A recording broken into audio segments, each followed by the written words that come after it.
So let's do a quick add-on to our story about yesterday's debate. I wanted to separate the analysis of the content from this story because this is kind of its own thing. So CNN fabricated, we knew they were going to set up this confrontation between Bernie Sanders and Elizabeth Warren about the 2018 meeting during which Bernie Sanders is accused of saying a woman can't win. Bernie denied it. CNN went on like Bernie had admitted it and said to Warren, how did you feel when Bernie told you that, even though Bernie denied it? After the debate, Bernie Sanders went over to Elizabeth Warren, extended his hand for a handshake, and Elizabeth Warren pulls her hand back, sort of surprising Bernie, says something while kind of wringing her hands. Then Bernie kind of puts his hand out in a, whoa, hold on a second way, listens to the next thing Warren says, and eventually does a kind of forget it hand signal and turns around and walks away. And of course, the question was, which Tom Steyer was in a position to hear, what was said during that moment? Bernie walking up with the intention of shaking hands with Elizabeth Warren saying something that stops Bernie short and ultimately gets him to say, forget this, turns around and walks away. Tom Steyer was asked later what was said. He coyly said, I didn't hear the conversation. I think that's him saying, I'm not getting into this. He was standing right there. Obviously, he heard it. He was looking right at them and he was inches away, but he is probably smartly staying the hell out of the way of this.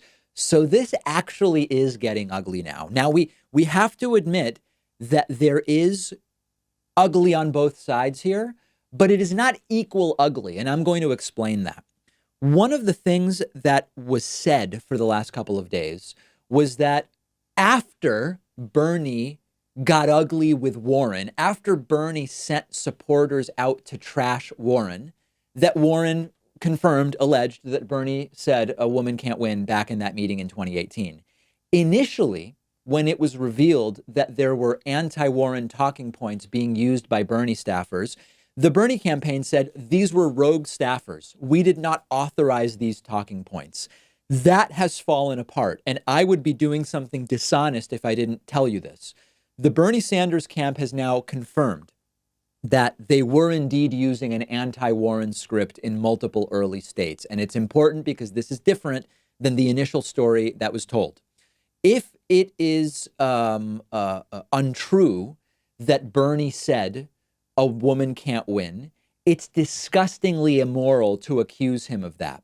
But now that Bernie has admitted that the Sanders campaign did utilize this anti-Warren script in at least a couple of early voting states, there is something else here that Warren can rightly be critical of Bernie for doing. But here's the thing. If you come to me and you say, David, please adjudicate, what's worse? Is using an anti-Warren script when campaigning worse? Or is falsely claiming that Bernie said a woman can't win worse? Well, if it's a lie, claiming that Bernie said a woman can't win is worse for sure. Because the reality is that the anti-Warren script that Bernie deployed, framing Elizabeth Warren as the candidate for the educated elites, it's not morally wrong to do that. This is politics. Now, the issue is Bernie and Warren seem to have agreed back in 2018 not to attack each other. And by deploying the anti-Warren script, Bernie Sanders broke his agreement with Elizabeth Warren. That's between them, though, right? That's for them to figure out.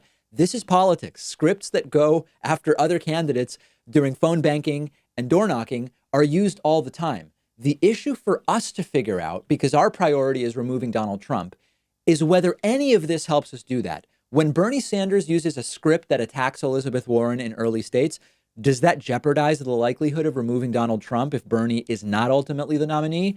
Maybe it does. When a story is put out by CNN, with or without confirmation by Elizabeth Warren, we don't know. Coordination with Elizabeth Warren, rather. She confirmed it, but was there coordination there? We don't know. If neither Bernie nor Warren are the nominees, what does this dust up do for our chance to defeat Donald Trump? That's why I've said from the beginning, I do not want this to get ugly in a way that helps Donald Trump. It's starting to get ugly in a way that may help Donald Trump. Now, I'll be honest. I think all of this scandal this week does nothing to propel Bernie nor Elizabeth Warren into first place. And by so buying time for Joe Biden to remain in first place, it positions Biden to start winning primaries, which may have been the goal of all of this thing from the beginning. Let me know what you think. I'm on Twitter. Follow me there and send me a message letting me know what you think is the ultimate goal of all of this and who is the real catalyst for this. Is this an establishment plan?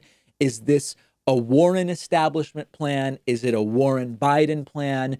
Is it truly just innocent stories coming to light? Increasingly, that's hard to believe. Let me know what you think. I'm on Twitter at @dpakman.